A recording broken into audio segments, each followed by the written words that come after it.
We are Steve and Jill. Together, we've been buying and reselling land since the 90s. Our data-centric approach leaves our buyers asking, how can you sell it so cheap? Here on the Land Academy Show, We answer that and more. Steve and Jill here. Hello. Welcome to the Land Academy Show, entertaining land investment talk. I'm Stephen Jack Butella. And I'm Jill DeWitt, broadcasting from sunny, I almost wanted to say Southern California, but I'm not there right now. It's just a habit. Sunny Scottsdale, Arizona. Today, Jill and I talked about the top 3 data and pricing tips. As you can, I can't wait. So I'm sorry, do we have 3 of each? yeah, Oh. my top 3 of each.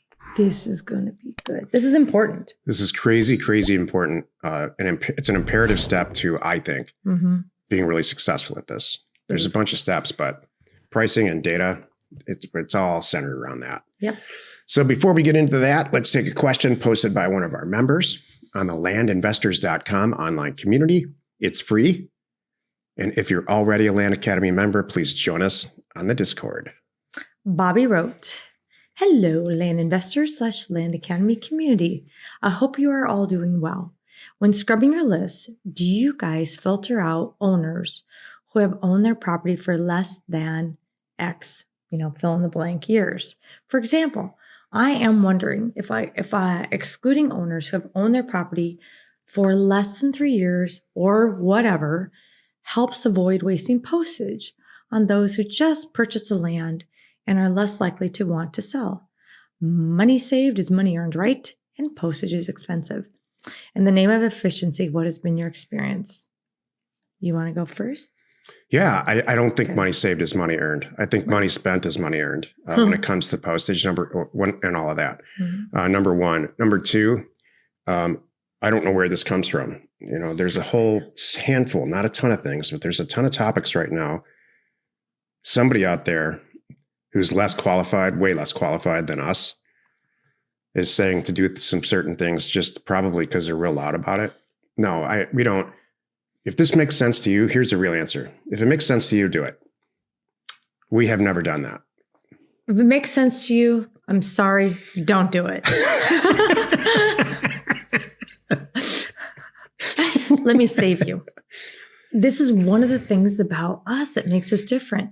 So many people are trying to save a penny and only do back tax property or only do out-of-state owners, or they think there's some magic to getting a really small, whatever list. And you know what? You're missing a lot of people. So I cannot tell you how much wonderful property I have bought from people who fit this mold. Dad just passed on. Probate was done. The property just got in their name a month ago. Everybody paid the taxes on it. It's all current. They just don't know what to do with it. And they just got my letter. You would have missed them. Oh, and they live in the same state, by the way. They live in the same city as this property that Dad had down the road. And I'm buying it. They just don't want it. It's all about the situation. And you just can't assume one thing. You can't assume that because they're paying the taxes on it, they love it. No, a lot of people are paying the taxes on it because they didn't know they could not pay the taxes on it. That's the reality. Here's the big picture perception. My perception of what's happening with some of these topics is specifically mailer efficiency. And then I'm going to follow it up with an incredible success story that happened to us yesterday in Career Path. Okay. So what you're really asking is, Bobby, what you're asking is, how can I make my mailer efficiency or my mailer yield more efficient? How can I send out less mailers and buy more property? I'm not interested in said another way, interested in sending 3,000 offers out and buying 2 or 3 properties. I'm not interested in that. I'm interested in making my mailer efficiency better. I'm interested in sending out 1,000 letters and buying 2 or 3 properties. I want to know where the real low-hanging fruit or the gold is. And let me tell you something, forget it. Mailer efficiency, just forget it. All you're trying to do is spend $1,000 on a mailer instead of $1,200. And my recommendation would be to save more, whatever you're doing in your life, save some more money up and do the mailer right. Because I want you to succeed. I want you to mail everybody. Because you have no idea whether I'm going to talk about this during the episode, there's steps to scrubbing your data and this is not one of them. And I've been doing this since the early 90s, and I don't think my steps are incorrect. And the reason that Jill and I have a product called Career Path, and we do a Thursday call, and I do office hours every week for certain level members of Land Academy, is because I want their feedback too. Because once in a while, somebody will come back and say, Jack, I know you've been teaching it this way, but I'll tell you what, I went off on a limb. I tried this, this, and this, and this, and it works out great. So that we roll that kind of stuff into without compromising confidentiality or where this person had the success. We roll this kind of methodology into so it's a constantly renewing thing. So unfortunately, this mailer is out there now. This concept of cutting off how long the years, for a long time it was. I remember one person doing it. For a long time, there were a couple of things that were happening. For years, we were dealt with this with get a list, buy a list off the internet. Yeah. And we successfully dispelled that. It took years. You need data. Data. And fresh. So here's a story. Here's a success story. There's a guy in our Career Path group who his mailer, he happily reported that he made $1.2 million last year doing this. And he said, but here's the bad news. My mailer yield is getting worse. Mm-hmm. I now, to make $1.5 million, I have to send out about 350,000 pieces of mail a year, and it keeps going up. To which I said, okay, wait. It costs you 50 cents a mailer. That's about $175,000 of cost in mail to make $1.2 million. He's like, yeah, I'd like it to be less. I'd like it to be more efficient. To which I said, what the hell's wrong with you? Yeah. Does it really matter if you spend 175 or 150,000? Yeah. To which he said, oh my gosh, you're right. Thank you. Today's topic, 3 data and pricing tips. This is the meat of the show. I can't wait. Are you gonna list them? Are we gonna David Letterman them? Are we gonna go 3, 2, 1? Can we do one first and then the other? Yeah. Okay. Here's the data. Okay. I want to hear these. These are not in order of importance. They're just 3 steps. Can you say it and then I ask questions? Sure. Okay. Here's number 1. Okay. Pull data from a reliable, easy to use source. Examples. Data tree. Got it. So don't get a list. Never get a list. Recycle thing. Never, ever. What about calling the county? Why don't I just do that? That's how this all began. And if you have a PhD in big data and data analysis and a PhD in Excel or databases, then you should call the county and pay $50. You'll get a CD. Spend 6 weeks. I bet you $1. Your computer doesn't even have a CD drive in it anymore. Mine doesn't. Boy. None of ours do here. In fact, I wouldn't know what to do with the CD if I got one. It's kind of funny. And so you're going to go get a CD and plug it into a USB CD, and you're going to get the worst gobbledygook ASCII delimited or CSV file that you've ever seen. You probably don't even know what those are. And there's a reason for that. Yep. Because there's data tree. Thank you very much. Give me another one. Hit me. Number 2, scrub data or scrub your data according to a consistent protocol and format. Oh, can you give me an example, please? Here's what we're avoiding here. Having feelings. You want? Do I leave it in? Do I want this guy to get an offer? So what if you boarded? Can I go line by line? Does that count? You're sitting back in the back of an airplane waiting to go from San Francisco to New York. And the pilot announces something like this. I've had some feelings today. I saw puffy clouds over there. I don't feel like I'm going to check the landing gear. So can you all please just do a prayer? Because I usually have a checklist, but my checklist of do this, this, and this before we take off, I only feel like doing about 20 or 30% of those. And the landing gear is not on it. And I'm not sure if we have enough fuel. So why don't you guys say a prayer and I'll let you know when we're in the air. That's not, when you don't have a very specific scrubbing protocol with an A to B to C to D to E, and we teach all this stuff. You don't have to go design your own. That's what Land Academy is for. You're setting yourself up to not execute the same thing over and over and over again so you can make real good decisions after your 4th mailer. It's like, yeah, I probably should add this to that. I probably shouldn't be sending letters to the United States of America anymore. They haven't been responding. I keep waiting for the president to call, but he does not. That's the real problem with. Could you imagine? Yeah. Yeah. We'd love to sell you USA. that. We'd love to sell you that 600. Did you know 6, the White House is behind in taxes? 6,000 I'm sending him an acres. offer. Here we go. All right. Sorry. Go for 3. When you scrub data or when you do a mailer in general, it has to be in some type of calendar.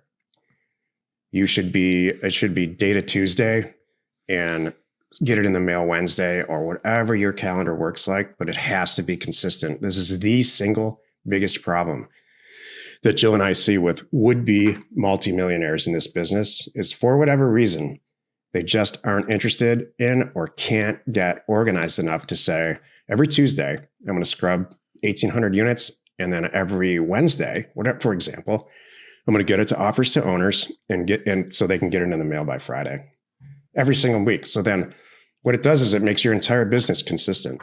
There's a consistent number of calls coming in. You know exactly what you're going to do on Tuesday and Wednesday. And so I can't express this enough. And it's a big topic for me, which I feel like I've actually kind of mastered at this point in my life because I failed at it for so long. It's hard to get organized, but it's super, super imperative. So that was number 3 of the data. Cool. And then to trail on that, the reason, if I ask people why they aren't doing that, they say very clearly to me, it's not done yet. Mm. So at the time in your calendar, if it's from 1 o'clock in the morning to 3 o'clock in the morning, because you have a couple of young screaming kids and 2 jobs, I get it. From 1 o'clock in the morning to 3 o'clock in the morning, at 3 o'clock, whatever you have, you got to submit it. Cut yourself off. And I'll tell you from personal experience, it's never going to be perfect. Here's a story. I was teaching Career Path yesterday, and I'm using my most recent mailer as the example. This mailer went out, and we're still buying amazing properties off of this mailer, Jill is. And I'm going through my checklist, my airplane checklist, do this, scrub this out, and take a look at my screen. See, here's my most recent gorgeous mailer because I'm awesome. And half the things I said were like, I forgot to do it. I sent letters to the United States of America as an owner. So even at this point in my career, it's not perfect, but it does get out on time. And you have to get this stuff out on time to really be successful. Mm-hmm. Are we on the pricing tips now? Yeah. Okay. Now we would love to hear your first pricing tip. Collect existing properties that have been sold and are currently for sale, like-kind properties in the areas where you've determined are good places to send mail. What the hell does that mean? Yep. If you want to send 5-acre you want to send only people who own 5-acre properties in the Dallas area, I think it's Bexar County. Then go to Bexar County on Zillow or wherever you go. Collect all the data for existing 5-acre properties that are for sale and the ones that have been sold. That is the first point of doing a great mailer because you can't price a mailer. You can't accomplish pricing without knowing what the market's doing right now. What happened? You're just I'm not just going listening. to... Is mine making this boring and preachy? No. You're Can you add some humor? I'm trying to. There wasn't a lot I could add right there. Trust me. I will if I can. All I thought, what was going through my head? I'm like, where's Bexar? I thought it was Tarrant County, but Maybe it is. Okay, got it. I'm sorry. Actually, I went on, I'm like, I thought it was Tarrant County. Where's Bexar? I don't even know. That was Tarrant and Fort Worth counties together. They're for Dallas-Fort Worth. Jill knows Texas better than Anyway, okay. Go for it. So you should never, ever price a mailer based on assessed value. Never. You should never price a mailer based on your feelings. The data is... Are we doing number 2 or is that still on this number 1? is number 1. Okay, got it. You have to establish what's in an existing market and what that price is per acre for those 5-acre properties. And you're going to come up with some number like $1,432. That's the average of all the properties that are for sale and sold in that county. And so In that size range? in just 5 acres, we're just Okay. using a 5-acre Thank you. example. Okay. So number 2 is, it leads me right into number 2. From that $1,492 price per acre amount, or we'll call it from existing sold or for sale prices, you need to determine what your profit margin you want the profit margin to be. So doing the simple math, a 5-acre property, if you determine that all the properties, what I just said, the retail or existing and sold properties are, let's just say it's $1,000 to make it round numbers. A 5-acre property is selling for $5,000 in that market. Calculate how much money you want to make when you send your mailer out, what your offer is. If you send out offers for $2,000, you're going to make $3,000. That's the difference between 5 and 2. If you sent it out for $4,000, the difference between $5,000 and $4,000 is $1,000. So you're not going in blind. There's no dartboards in any of this. Just bored as hell now. Totally. Just kidding. No, what's number 3? I'm not bored. I'm listening to you, Stephen. Come on. Number 3 is this. When you're done with your data set and it's all in a spreadsheet and you've determined that you really do want to send offers out for $2,000 on all the properties because they're selling for $5,000,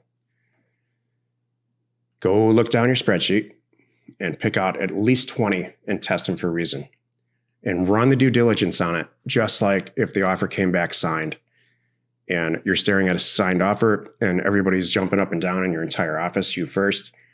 You got a signed offer in, you're and then look it up, run through your due diligence and see if it actually worked. See if you would actually do that deal. You'd be shocked how often it's like, wow, I thought it was all perfect. My pricing was great. Nah, $3,000 is not enough. I do that too. And you're going to catch little things too. Like just, that's a good thing to get through. Like, okay, scroll down your completed PDF is really what he's this is where it comes to me. I'm one of the last pair of eyes before they go out on a lot of our mailers. And I'm going to scroll halfway down, pick a random one, look it up, and make sure I pull it up in NeighborScoop. First of all, I make sure owner correct, APN correct, this correct, legal correct. Okay, obviously the fields, everything copied over when the mail merge was correct. Great. Now would we buy it? If the guy signed it at this $4,862.45, would I buy it? I'm going to go look and pull up all available property, see how it falls. I'm even going to look it on the map, and then just checklist down the thing. And if you feel good about that, then it's a let her rip. So do you have to do all of these things to totally succeed? Absolutely not. Up till a few years ago, Jill and I were still looking at a county because we didn't have the data available that a few years ago that we have now. The data is amazing. Even in the last 3 to 5 years, it's completely game changed. Right. We were back even 5 years ago sending a mailer to a county for everything for $200 an acre just to see what comes back. And a couple of properties always came back. We always stayed in business and kept food on the table with that. But we're really getting efficient and we're getting scientific about it now because we made a lot of mistakes. We want you to know those mistakes. So all these lists, if you're brand new, probably sounds like, what? This is complicated as hell. It's really, if you break it all, decompose it and break it down, deconstruct it, it's not that hard. Exactly. Step by step. Happy you could join us today, Monday through Friday. You can find us right here on the Land Academy Show. Tomorrow, the episode on the Land Academy Show is called It's Jack Thursday. More deals, less work. You are not alone in your real estate ambition. How brainy and boring was that? No, it was good. I was like, you're on me to break it up. I'm like, I don't want to break it up. This is a serious show. No, seriously, I think people will get a lot out of that. I know they will. All right, good. I did. If you need any sort of ownership or property details, including owner phone numbers and FEMA flood map overlays, check out NeighborScoop.com. Created by investors, that's us, for investors like you. We're Steve and Jill. Information and inspiration to buy undervalued property. We hope you find our content valuable and we appreciate your support. If you have not already, please check out our channel and hit the subscribe button. And your comments and suggestions help us to create the content you're here for. Hitting the like button helps to support our channel's algorithm and gauge your interest for future shows.